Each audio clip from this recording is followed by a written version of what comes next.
ہم ایک اولاد چھوڑ کر دنیا سے چلے بھی جائیں، ہم مر بھی جائیں، ہمارا عمل بند بھی ہو جائے، اللہ تبارک و تعالیٰ فرشتوں سے کہتے ہیں، ذرا دھیان سے سنیے، فرشتے سے کہتے ہیں اے فرشتوں یہ آدمی مر گیا ہے، قبر میں آ گیا ہے، اس کا عمل بند ہو گیا ہے، اب یہ نماز نہیں پڑھ سکتا، روزہ نہیں رکھ سکتا، نہ زکات نہیں دے سکتا، اچھے عمل نہیں کر سکتے، اے فرشتوں لیکن اس کا نامہ اعمال ابھی بھی کھلا رکھو۔ فرشتے سوال کرتے ہیں اللہ یہ کیسے ہو سکتا، یہ تو مر گیا ہے، اب یہ اس کا عمل نامہ کیسے کھلا رہے گا، اس کے نامہ اعمال میں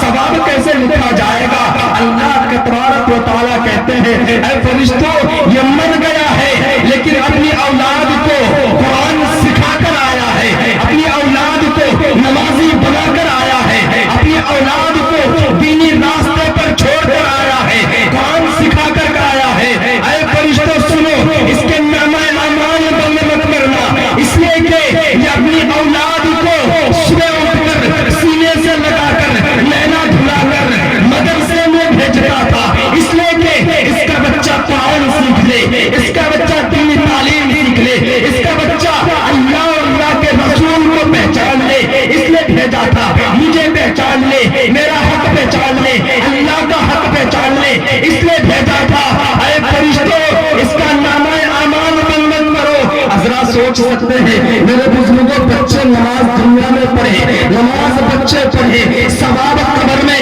ماں باپ کو بھی ملے، وجہ کیا ہے؟ اللہ کہتا ہے او میرے بندے تیرے نامہ اعمال بند نہیں ہوا ہے، تو اپنے اولاد کو نمازی بنا کر چھوڑ کر آیا ہے، قرآن سکھا کر چھوڑ کر آیا ہے، گویا تمہارے بچے دنیا میں قرآن پڑھتے ہیں، نماز پڑھتے ہیں، تمہارے نیکیوں میں تمہارے نامہ اعمال میں اجر و ثواب کا اضافہ ہوتے جا رہا ہے۔ اس لیے میرے بزرگوں یہ نہ سمجھیں کہ ہم اپنے اولاد کو دنیا کے لیے تعلیم دیتے ہیں۔ میرے بزرگوں میں اپنی بات بتا رہا ہوں، میرے والد محترم دنیا سے گزر گئے ہیں، والد صاحب سے کسی نے سوال کیا تھا آپ اپنی اولاد کو کیوں پڑھا رہے ہیں، آپ اپنے بچے کو کیوں پڑھا رہے ہیں؟ میرے والد محترم نے جواب دیا تھا میں اس کو صرف آخرت کے لیے پڑھا رہا ہوں، اور خدا کی قسم